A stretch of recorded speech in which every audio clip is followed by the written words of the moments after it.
வணக்கம். திமுகவிற்கு காத்திருக்கும் பெரிய கண்டம், மொத்தமாக எல்லாத்தையும் கலைத்து ஆட ஸ்டாலின் முடிவு. இந்த முக்கியமான அரசியல் செய்தி என்ன அப்படிங்கறத இந்த வீடியோ பதிவுல தெளிவா பார்க்கலாம்.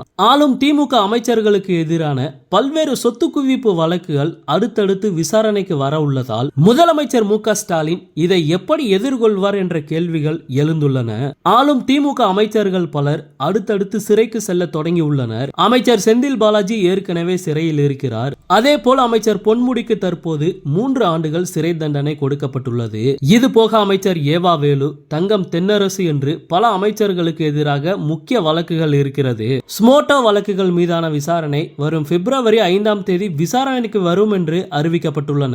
தினசரி விசாரணை நடைபெறும் என்றும் அறிவிக்கப்பட்டுள்ளது.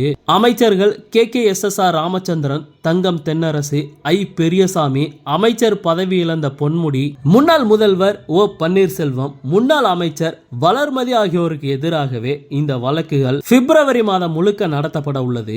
இதைதான் ஸ்டாலின் எப்படி எதிர்கொள்ள போகிறார் என்ற கேள்வி எழுந்துள்ளது. சீனியர்கள் பலர் அமலாக்கத்துறை, வருமான வரித்துறை விசாரணை வளையத்தில் இருப்பதால் முதலமைச்சர் மு க ஸ்டாலின் மொத்தமாக ஆட்டத்தை கலைத்து ஆடும் திட்டத்தில் இருக்கிறாராம். இதனால் 2024 லோக்சபா தேர்தல் வருவதற்கு முன் அல்லது முடிந்த சில வாரங்களில் தமிழ்நாடு அரசியலில் மாபெரும் மாற்றங்கள் இருக்கும் என்று கூறப்படுகிறது.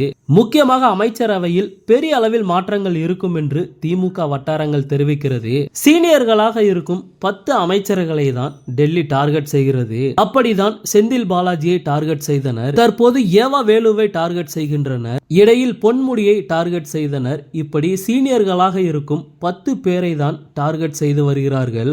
இவர்களை அடுத்தடுத்து கைது கூட செய்ய வாய்ப்புகள் உள்ளது. சீனியர்களை கைது செய்து மொத்தமாக கட்சியை முடக்கும் திட்டங்களில் இவர்கள் ஈடுபடலாம். அதனால் ஆட்சிக்கு கெட்ட பெயர் வரும். தேர்தல் நேரத்தில் பாஜக இந்த திட்டத்தை களமிறக்க நினைக்கலாம். அதற்கு பதிலடி தரும் விதமாக முதலமைச்சர் மு க ஸ்டாலின் மனதில் இன்னொரு திட்டம் உள்ளது. அதாவது இதற்கெல்லாம் பதிலடி கொடுக்க ஸ்டாலினின் திட்டத்தின்படி முதலில் இருக்கும் 10 சீனியர்களை பார்ட்டி வேலைக்கு இறக்கலாம் என்ற திட்டத்தில் இருக்கிறாராம். ஓகே, இது போன்ற செய்திகளை உடனுக்குடன் பெற மறக்காம நம்ம சேனலை சப்ஸ்கிரைப் பண்ணி சப்போர்ட் பண்ணுங்க. நன்றி.